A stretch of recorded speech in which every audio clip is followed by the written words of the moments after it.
So this is a question from Michael Milton. He's a U.S. and world history teacher from Massachusetts. And he wrote, how should we handle our current situation where the president calls unflattering news fake news? So it's really tricky right now, right? So it's a really tricky, concerning situation where a lot of what we're seeing is a real kind of negativity or not like a cynicism about the media, about news, and it's something that we have to address.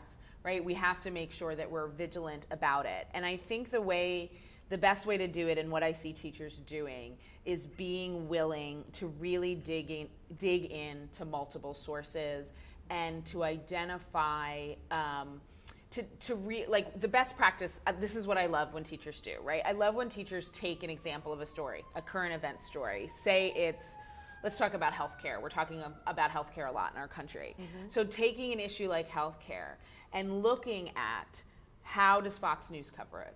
How does CNN cover it? How does BuzzFeed cover it? How is the president tweeting about it? And how are the press conferences that are happening in the White House covering it? Okay. And really being willing to see a kind of a buffet of options with how it's being covered. And then teaching our students to ask questions about it. Right? Ask what is missing from this coverage. What is the bias that we're seeing? What is the bias that you bring to it, right? And to really be able and willing to bring media into the classroom.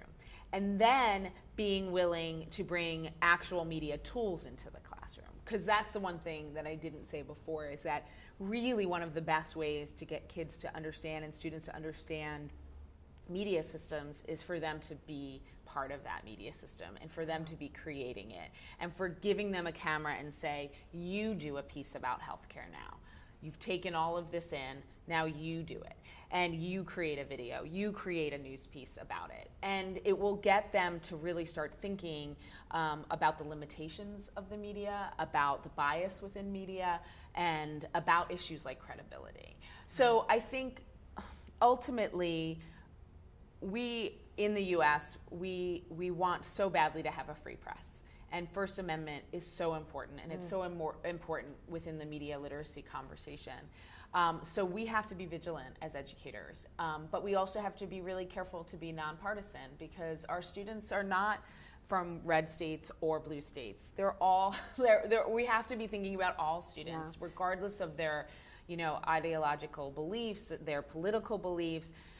Media impact us all, and we need to be willing to have a nonpartisan conversation about that. Right, and I hear that concern from teachers all of the time. Some school districts will go maybe too far in one direction to say, nope, you can't talk about politics at all. And it's like, well, if you can't talk about it at school, what's going on politically in the world, in our country, sort of where can you do it? So I'm wondering if they don't want to be seen as partisan in either direction.